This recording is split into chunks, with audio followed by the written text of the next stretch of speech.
The world is becoming a more and more complex place, with many people believing that China will be the next global superpower, but that may not be the case. And who will emerge as the next global superpower might actually surprise you. But before we can understand the ever-evolving global power dynamic, we first need to understand where we are today, what's changed, and how corporations are now playing a larger role in the political, economic, and even military roles that governments play. So let's start by looking at the end of the multipolar world, the rise of the unipolar world, and now what is seemingly a transformation back to another multipolar world. When the Berlin Wall fell, the US emerged as the single global superpower. It was unmatched in political, economic, and military strength. There was simply no other country that could stand up to the United States. And as a result, the United States quickly became not only a global economic superpower, but essentially the world police. And the combination of military and economic might led the US to find itself in a unique position where it could influence most of the global economy. Because ultimately having military strength meant having economic strength due to the significant influence that you could have in various regions. And that led the US to successfully be able to share its economic ideologies and political ideologies worldwide, including the expectation that China would at some point follow suit and become a democratic nation that was very similar to the United States, both from the political landscape as well as from a capitalist perspective. And while China did in fact take on many of the US's capitalist tendencies, China was still China. And even though the US was able to influence their economic tendencies, reshaping their political tendencies was a completely different story. And at the same time, the fall of the Soviet Union led Russia to become economically weakened and politically isolated. And ironically, that political isolation could be what ends the US's role as the sole global superpower, and ultimately leads us from having a unipolar world to once again having a multipolar world. Now, the fall of the Soviet Union very much led to a move towards globalization. Go back to the 1990s and the 1980s, listen to the political rhetoric in the United States, and it was all about creating more global trade and less trade barriers. And China was no fool here. They seized the opportunity brought to them by globalization to quickly become the world's second largest economy. Now, the US believed that integrating China into the global economy would eventually lead them to become a Western-style democracy, as many countries became after the Soviet Union fell. However, China had its own plans. Today, even though there's clearly one global military power, we find ourselves in a multipolar economic world, with China and the US leading the way. But that being said, the Chinese and the US economies are deeply intertwined. So even though China and the US are duking it out to be the global economic superpower, they both are heavily reliant on each other. And while their political ideologies clearly couldn't be further apart, their reliance on each other leads to a high unlikelihood that they will ever find themselves in any sort of military conflict. But at the same time, that doesn't mean that countries like China and Russia don't want to see the US's economic influence over the world start to wane. However, the trade relationship between China and the US has never been stronger. The US is the single biggest buyer of Chinese exports, and likewise, China is the single biggest supplier of US goods. And the trade relationship between the two countries is continually increasing, with the growth in trade between the two countries up 27.5% over the last 3 years alone. So global trade relationships are clearly a deterrence towards conflict. But not only that, in today's day and age, there's significant military deterrence as well. And while in the past, military power and global dominance have been intertwined, in today's day and age, the likelihood of an all-out conflict between two major superpowers is becoming less and less. And this is directly the result of nuclear weapons making direct conflict less likely. Now, that's not to say that there won't be proxy wars like what is happening right now between the Ukraine and Russia. However, the likelihood of two nations going head-to-head is essentially mitigated by the guarantee of mutually assured destruction. For any two major military superpowers to enter into a direct conflict between each other would essentially be suicide. Because no matter how restrained a conflict could be, no matter what agreements are in place not to use nuclear weapons, eventually when things get bad, the inevitable would happen, and therefore the inevitable will likely never happen. But that doesn't mean that wars won't be fought. It will just be a shift from military confrontations to economic warfare, which is why you see countries like the BRICS nations organizing against the US dollar in order to mitigate the potential damages that a country like the US can do from an economic perspective. And there's simply no doubt that the jet fuel, so to speak, on the BRICS nations organizing to create a secondary currency was largely the result of the economic warfare that the US utilized when Russia invaded the Ukraine. And while the US's military dominance is undisputed, other countries are in fact catching up. However, these militaries are less about creating offensive power and more about creating defensive power because the real wars will in fact be fought economically. And that leads us to the real story here, which is who the next global superpower actually will be. Because it is highly unlikely that the next major player is going to be another country.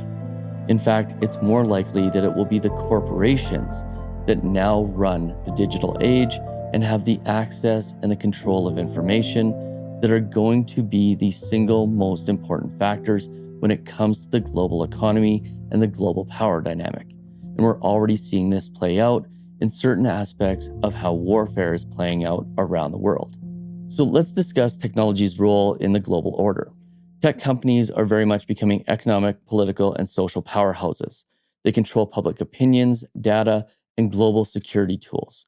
And they do, in fact, as you'll see in a moment, play a major role in global conflicts. And even though at this point corporations have to play nice with the governments that govern them, they're gradually gaining more and more power, which could lead to multiple different scenarios in how the global order evolves. Because when it comes to corporate influence and globalization, corporations transcend national borders. There are very few major technology corporations that don't operate at a global scale. And these organizations are creating global ecosystems that foster a new role in globalization. They shape regulations, they influence international relations, they even control the type of information that makes it to the public. And these corporations are doing something that has never been done before. They are allowing individual citizens like you and me to share information globally in a way that has never been shared before. And in addition to that, new technologies like Bitcoin are changing the way the world works at an even greater scale. Bitcoin is creating a new economic power independent of states. It challenges traditional currencies like the US dollar, and it empowers individuals in unstable or authoritarian regions. Never before has there been the ability for a citizen to very easily and very quickly rid themselves of their national currency in favor of something that is global in nature. And between the ability to share information more freely and detach yourself from a nation's economics, tech companies and technologies are allowing citizens to gain more control. In fact, over the last 5 years, we've seen this in real time.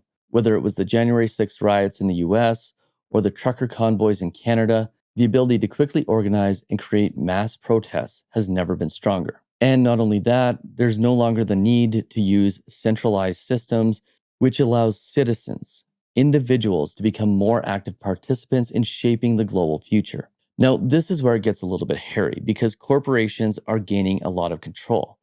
And this could have several different effects. The first could be that corporations see the citizens as their clients, and as a result, allow these citizens to share the information and take away the power from government. Now, the other option is that many corporations could decide to align with their home countries, creating an even more multipolar and divided world. But the power that corporations now hold is simply undeniable. And not only that, many corporations now exceed the size of some countries' economies. And this is unbelievable. Just take a look at the numbers here. Apple has a market value of $2.25 trillion. That is 2.1 times the size of the economy of Mexico. Microsoft, at just under $2 trillion, is about the same size as Italy's GDP. Saudi Aramco's valuation is 4.5 times the value of the United Arab Emirates economy. Amazon's market value is 4 times that of the Australian economy, and Alphabet, the company that owns Google, has a total market value that is the equivalent of Russia's GDP. So not only do many of these countries wield digital power, but they also wield a significant amount of economic power as well. And what's crazy is they're quickly becoming involved in military conflicts.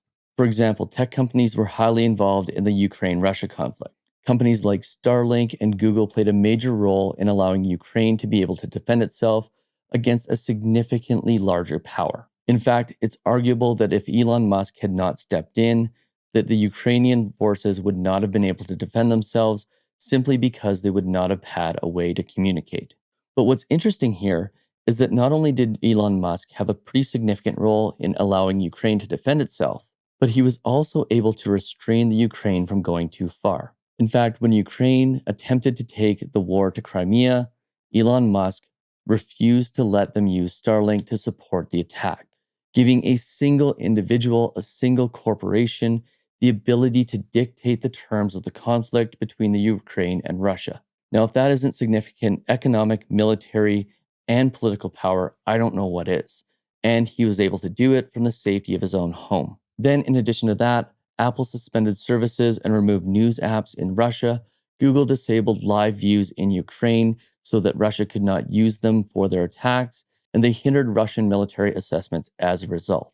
So, in a world where previously a country like Ukraine would have to go to the US for these types of services, for the first time in history, it was independent corporations that were able to make the decisions, and they were able to do it autonomously from the US government. And this is where the rubber meets the road. Because unlike in the past, where governments controlled the flow of information, tech companies now control the flow of information. They can influence elections and public opinion, and they're gaining more and more control and influence over government policies, which, if those companies use their power wisely, could end up being a very good thing for individual citizens, putting more power back in the hands of the people. So while many people believe that China is the next global superpower, the reality is that yes, they are in fact gaining on the US economically. Militarily, they still have a long way to go, but there's this third power, and it's not a country. It's technology companies as well as decentralized currencies, which are quickly taking power away from governments and putting it in the hands of the people. And there is, in fact, a high likelihood that the next global superpower may, in fact, not be a country, but it may be a conglomerate of companies that decides enough is enough, takes control, and reshapes the global landscape forever. And by the way, if you want to see a video on what happens when a superpower falls, check out this one right here.